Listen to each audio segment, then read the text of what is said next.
Yeah, no, this last weekend was, I think, a really good opportunity for us. So after on Friday night, after we played that game and we're up mid second half, Southwest Baptist makes a run. So they've got this nice little arena down there that's pretty packed full of people. And they start going crazy in there. It's small enough. They've got a little over 1,000 people or something. Their home opener, so they're all fired up. Everybody's going nuts, and we didn't handle it the best. We've got to execute better in those stretches, and then as he often does, about 2 in the morning or so, when I'm in the hallway just pacing, and Coach McBride's out there. Coach McBride is like Master Yoda. He's got Jedi wisdom. And as I'm pacing, saying, I think I put these young guys in a bad spot, making them play their first game of the season on the road in front of a packed house. So they've got to learn sooner or later, don't they? And so that's true. They got to learn sooner or later. And then we just get to watch the film now. But I think we really that experience really helped us the next night. We're down, and we executed much better in that stretch, and are able to get a victory the second night on the road. So I think it really helped us. I think we grew up a little bit this weekend, but you got to get guys in those situations to experience some of those things. And it's different to watch film and talk about it than it is to actually be there, and your heart's beating fast, and there's 1,000 people yelling at you and going crazy, and you're on the road and you're 15 hours away from home or whatever it is, and you got to make a play to win the basketball game. It's a little easier said than done, maybe. So I think we definitely grew up this weekend, a good chance to learn from adversity. And then we hit some weather on the way back, so we got delayed, and then our bus broke down. So then we were stuck on the side of the road there for a while, and then we got somewhere where we weren't on the side of the road. So it took 24 hours to get back home. So we had plenty of chances to learn from adversity over the weekend, and it actually turned into a lot of fun.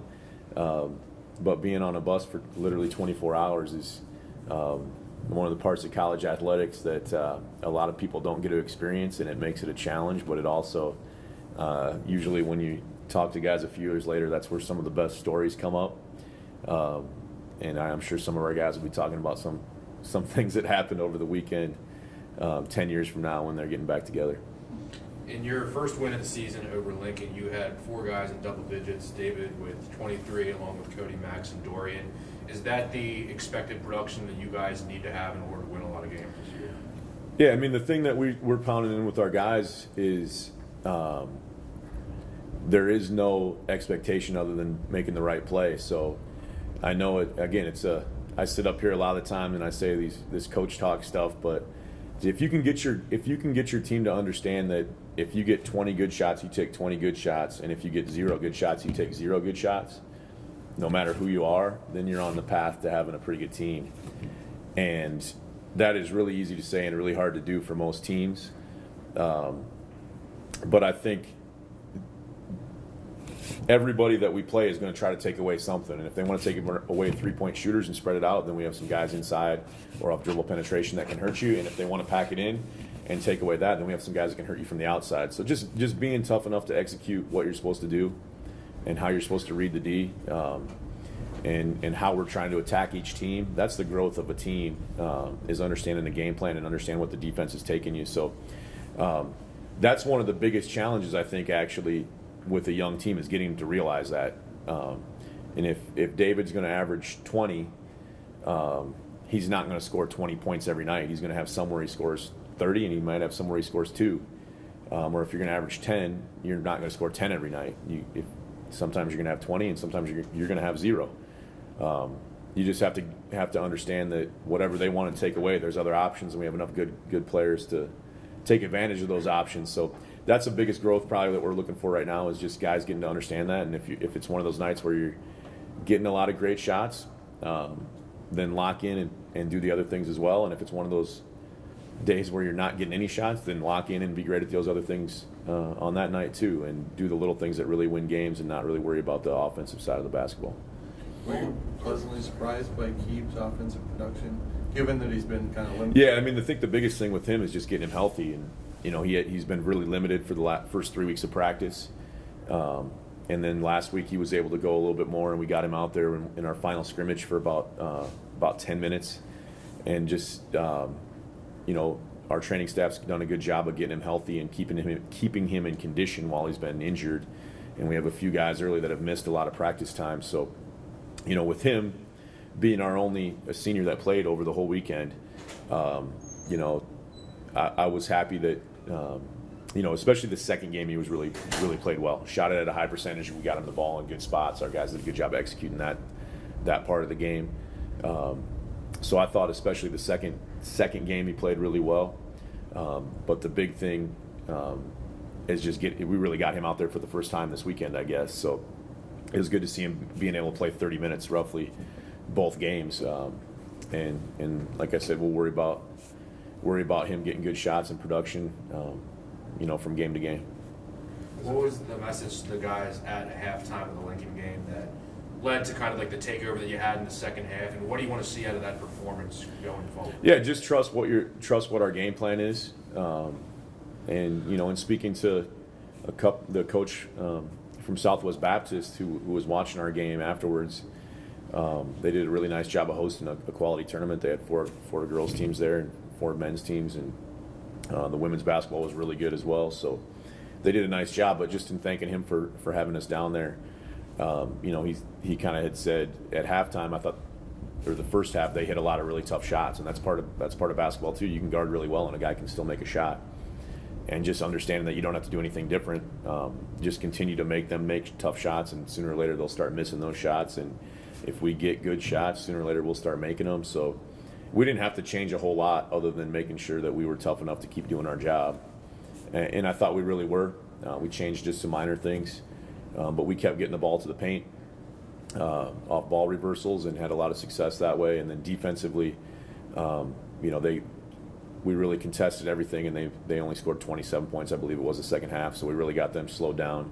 They started missing some of those ones that they made the first half. So. But probably the most proud I am of our guys is what we learned from game one to day 2.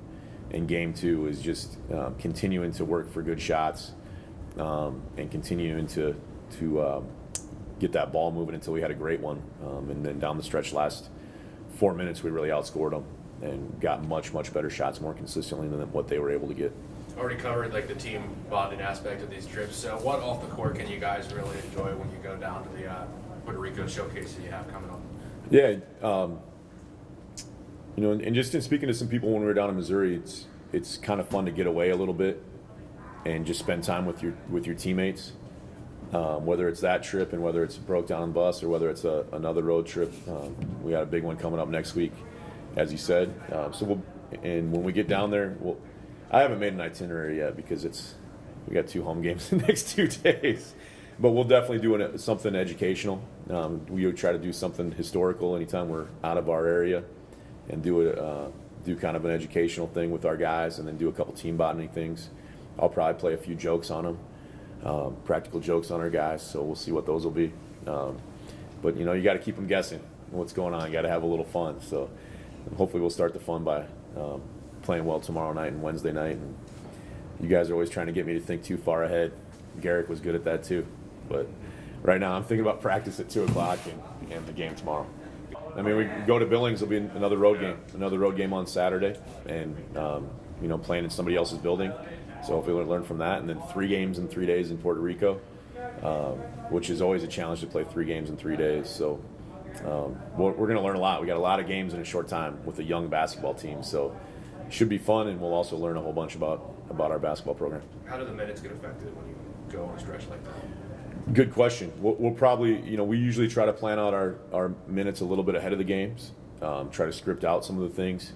And if you're playing back-to-back games, which we typically do in conference, it's a little different than if you're just playing one game. And if you're playing back-to-back-to-back, we're going to try to split it up even a little bit more and hopefully go a little bit deeper into our bench and see some production from some different guys, because back-to-back-to-back can wear you down a little bit, and obviously we want to win right now, but we also want to be at our best and win even more in late February, early March. So we can't run those guys into the ground right now. So trying to spread out minutes a little bit in those situations.